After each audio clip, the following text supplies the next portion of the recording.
Breaking news this afternoon, the father of Jacksonville rapper Queso will testify against his own son in a very high-profile murder trial. This according to brand new court records first reported by First Coast News. On your sides, Ann Schindler broke the story just a short while ago and joins us from the newsroom. Now, Ann, this is a major development in a high-profile murder case. That's right, Keitha. I mean, anytime you have one family member testifying against another, that's a big deal. But in this case, in addition to being father and son, both are reputed members of a local gang that's typically ruled by the code of silence. Now, according to court records, the 51-year-old Abdul Robinson Sr. has agreed to cooperate with prosecutors in a high-profile murder case in which both of his sons are charged. Prosecutors say that in January 2020, Hakeem Robinson, who performs under the name Queso, murdered Charles McCormick, who went by the name Lil Buck. Robinson Sr. was charged as an accessory after the fact in that crime and faced his own murder charge in a separate case. He faces 30 years to life, but if convicted, his cooperation with prosecutors could play a role at sentencing. Queso has helped popularize the genre known as murder rap, celebrating the violent deaths of gang rivals. He's also accused of the murder of Adrian Gaynor, a.k.a. Bibby, whose name appears in the viral music video, Who I Smoke. Police and prosecutors say all three Robinsons are members of the gang known as ATK, or Ace's Top Killers. Now, Hakeem Robinson has pleaded not guilty. Jail records show that his dad has been moved out of the Duval County Jail, presumably for his safety. Back to you. I want to give all the praises and the honor to Yahweh Ba Hashem, Yahweh Shai Ba Hashem, Rachah Ha Kodash, and double honors to the elder apostles and the elder bishops of Great Millstone. Honors to you other brethren, elders, and followers of the truth, even you few sisters, and shalom to the elect. Anyway, a story came up about this guy, this young man or whatever. He's a rapper, Jesus, and his father apparently is testifying against him on trial. He's a gang member too, by the way. And as I read up on it, you know, I'm not going to go into the articles or anything. That's what the whole intro is for. But I read down here, it says his dad is charged in multiple cases for soliciting his sons and other members of the gang to get revenge for his other son's death, right? Now he can't do it. Well, now somebody said now he can't do the time. And that's what happened. This guy, he raised his sons to be gang members. And this is what you see as the devaluing of men, right? And look who you see, if you look at the beginning, look who you see that was breaking the news. You know, you see Eve on the left and you see who you saw on the right. You can kind of put this all together, right? And this made the news and they made it a breaking story. Now, of all the things that's going on in the world, I mean, Jake is getting charged all the time with murders, and they really don't care if you Jakes shoot and kill each other. It's like two birds with one stone. We can put the rap music out there. We can put the guns out there, the drugs, the fighting, the killing, the oppression, you know, which causes Jake to err. And they push that mind control on Jake. And then when he does all these things and he kills someone and they get revenge for somebody and they shoot and kill somebody, then all of a sudden the task force is they want revenge because the mama is crying because her son has died and he was a murderer himself. He's gone to be with the Lord, right, which is true, right?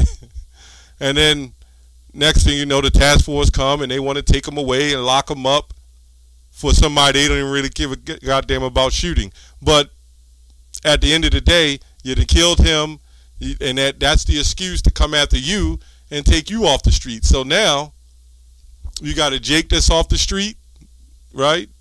Well, you got a Jake that's in the grave, and then you got a Jake that's behind the bars.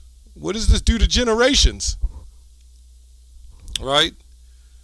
Anyway, we've seen this in when you read the story after Joseph died in Exodus, how the Egyptians put hell and wanted the firstborn sons, you know, to be killed. Well, you know, nothing new under the sun.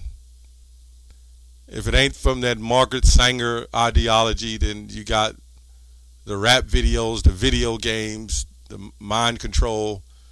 Anyway, this is all prophecy. Let's go to Matthew 13 and 12. Now the brother shall betray his brother to death, and the father, the son, right? And the children shall rise up against their parents and shall cause them to be put to death. You know, and this, you know, we're going to have that time of Jacob's trouble and the MOTB, you know, and various other things. But we could see this is still how, you can see how Jake will turn on you quick. You know, this man would rather throw. Now, I could see, you know, well, I can't see, but if he didn't have anything to do with it and his sons were just wild and they were doing that and they try to put it on him, that's different.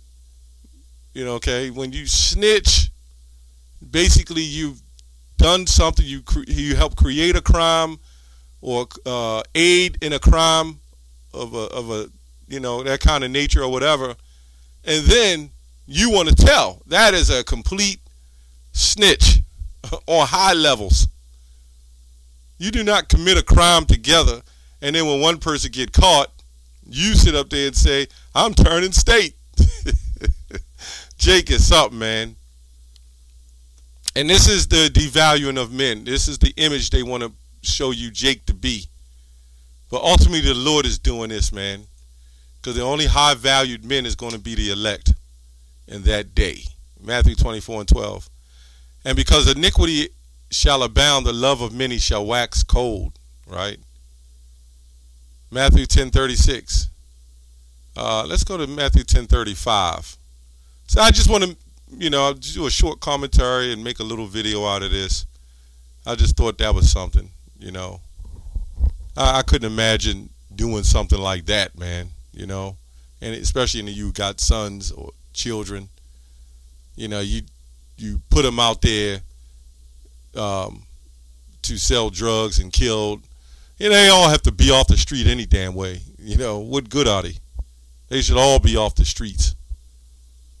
But this is the same thing in the truth, man. This is why I'm doing a video. You're going to have families in the truth, and you may have ones that your wife might turn on you, your children might turn on you, the father might turn, the auntie might turn. Anyway, for I come to set a man a variance, a separation against his father, and a daughter against her mother, and a daughter-in-law against her mother-in-law. And man's foes shall be they of his own households. Right? So foes is enemies. Man's own household. Right? Yeah, this is crazy, man. Let me see here. Yeah, man's foes will be there of his whole household. Let's go to Ephesians. Because this is what we must, through the Spirit, we must focus on. Finally, my brethren, Ephesians 6:10. Finally, my brethren, be strong in the Lord. Right? It says, finally, be strong. Be strong in the Lord. And in the power of his might. Okay? It says, put on the whole armor of Yahweh, that ye may be able to stand against the wiles of the devil. That is all trickery, man. I knew a guy where he was in jail, his son was in jail, his grandson is in jail. Right? You got generations of Jake in jail, and nobody understands what's going on. Then they fund both sides, the Black Lives Matter, to say they're doing something which had nothing to do with Jake, at least with us. And then they fund these black conscience guys, they fund these black coalitions, and they fund all these things to make it seem like they're doing something. Meanwhile, with that whole circle of motion of things going on, in that circle, Jake is being snatched up out of there like a wolf, you know, snatching a sheep. Right? And nobody has an answer. It says, put on the whole armor of Yahweh, that ye may be able to stand against the wiles of the devil. For we wrestle not against flesh and blood. And this is what these carnal conscience guys are always into. They're wrestling against the flesh and blood. Meanwhile, these judges that are sitting up there with these black robes on, right? Actually black robes, with this spell on you, Jakes, are dealing in a different realm than you are. So you ain't got a damn chance.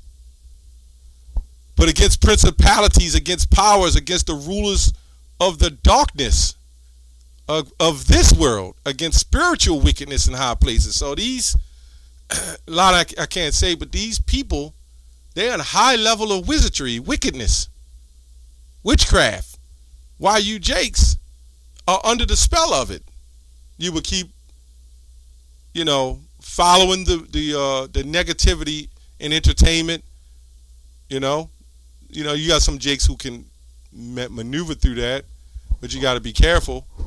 And then you're following through the entertainment of the wickedness. You're following through everything, and you don't have any clue why you're being devalued, or you're into some wicked witchcraft. But we're out there telling you, hey, wake the hell up.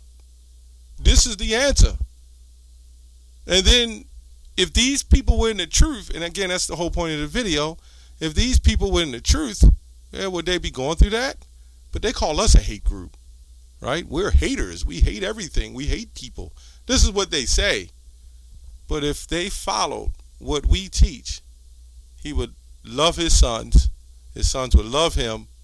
If they following what we're teaching, they wouldn't be gangbangers. They wouldn't be drug dealers. They wouldn't be weed smokers.